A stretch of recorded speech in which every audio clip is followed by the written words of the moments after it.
The rainy season is upon us again, and as expected, the social media timelines are filling up with posts about weather for two, cuddling under blankets, and romanticizing the soft pity patter of raindrops as if the sky is whispering sweet nothings.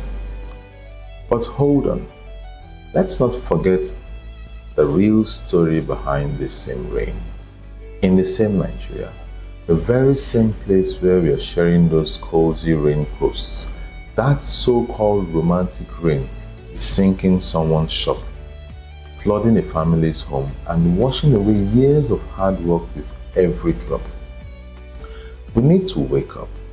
This country has no business celebrating rain, because every time those clouds start gathering and the winds begin to howl, people in Bayelsa, Lagos, Ogun, Delta, Rivers, they're not reaching for cute sweaters.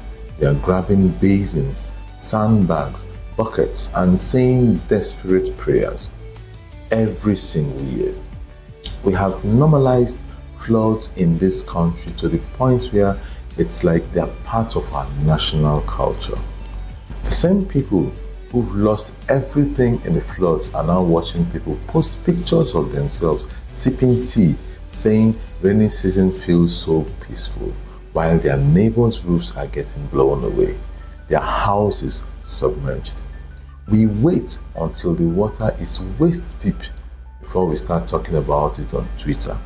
We wait until someone literally drowns in their own living room before our leaders start issuing statements. And these statements, they're full of grammar but zero action. And here's what really cuts me deep. It's not like we don't know it's coming. It's not like we are caught off guard. We've seen it, we've lived it, but every year when the rainy season rolls around, our response is the same: vibes and confusion. No plan, no strategy, no accountability, just a few umbrellas, some empty promises, and a prayer that the water don't come too close. In some parts of the Niger Delta, children can't go to school for weeks. Markets are forced to close. Crops are destroyed. And let's not even talk about the snakes that are literally floating through people's homes. But of course, as long as it's not happening in the politician's compound, nobody seems to care. Every year, we build roads without proper drainage. We issue warnings with no concrete solutions. And worst of all, we keep politicizing everything, including this disaster. The same officials who ignored the problem in the first place, they will show up after the floodwaters have claimed lives, posing for photos in the flooded streets, acting like they are doing something about it when what we really needed all along was prevention. Rain shouldn't be a death sentence. It shouldn't be something to fear.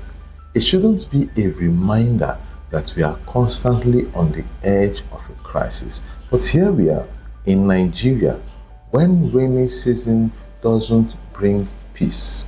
It brings panic, it brings uncertainty, it brings trauma.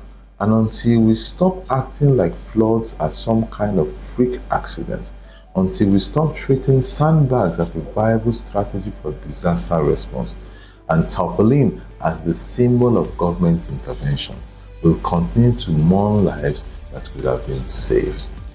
Let's be real. It's not about hashtags. It's not about tweets that trend for 24 hours. It's about people's lives, real people, suffering every year because we continue to ignore the root cause. So yeah, enjoy your weather for two. Enjoy your cozy blankets and hot cocoa. But while you are posting about the rain, remember, for millions of Nigerians, the rainy season isn't about romance. It's a warning that we are still not ready. And unless we do something about it, next year will be no different. Let's stop pretending it's just rain, because when the flood comes, we will all feel it.